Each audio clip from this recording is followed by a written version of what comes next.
Entretien d'embauche, maîtriser les codes et réussir cette étape clé.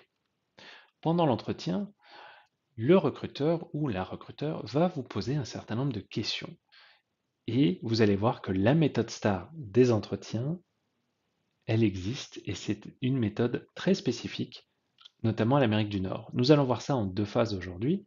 La phase 1, c'est déjà identifier le type de question qui vous est posée. Vous allez avoir un certain nombre qui existent et les plus courantes sont les questions techniques, c'est-à-dire que le recruteur va vous demander si vous maîtrisez ou non certaines compétences et la seule façon d'y répondre, c'est généralement par oui ou par non. Vous allez ensuite avoir ce que l'on appelle les questions comportementales. Celles-ci ont été créées pour pouvoir identifier les compétences douces, comme par exemple votre habilité à la communication, votre habilité à travailler en équipe, à gérer la pression, à gérer aussi vos deadlines, et ainsi de suite. Nous verrons un petit peu plus en détail cela après. Vous avez aussi les questions non professionnelles, c'est-à-dire qui ne sont pas directement reliées à votre expérience professionnelle, mais qui peuvent démontrer certaines compétences qui peuvent être utilisées ensuite dans votre emploi.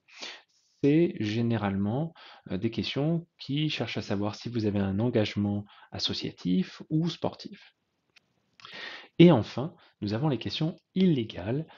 Celles-ci visent à obtenir des renseignements personnels et cela est interdit par la loi canadienne.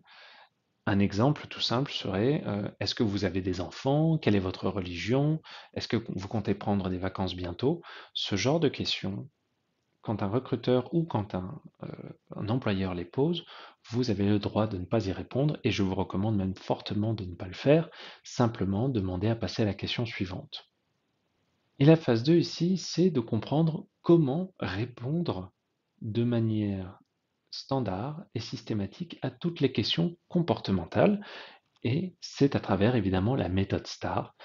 Quand un recruteur vous pose une question comportementale, il va vous demander de vous référer à une expérience en particulier où vous avez fait face à certaines situations pour comprendre par exemple, et comme je l'ai dit un petit peu plus tôt, votre habilité peut-être à communiquer, votre habilité à gérer un client difficile, et quand cela va arriver, vous allez simplement commencer votre réponse en expliquant la situation de base, en expliquant ensuite quelles sont les tâches qui étaient nécessaires pour résoudre ce problème, quelles ont été ensuite les actions que vous avez prises et les résultats, le ou les résultats dépendamment.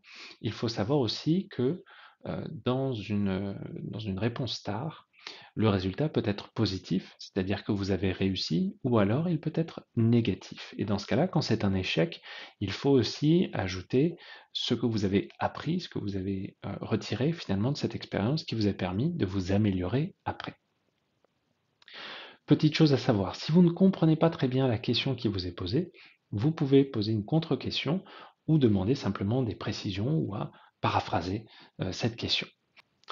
Et enfin, faites bien attention à ce que votre réponse ne dépasse pas 1 à 2 minutes, sinon vous risquez de diluer votre message et le recruteur risque de moins faire attention à votre réponse.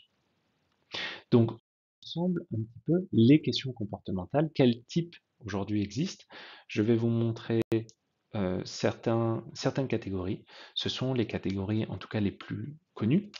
Nous allons avoir donc, par exemple ici, la résistance au stress, votre capacité d'adaptation, de résolution des problèmes, d'attention aux détails, communication, etc., etc. Je vous les mets aussi ici en anglais.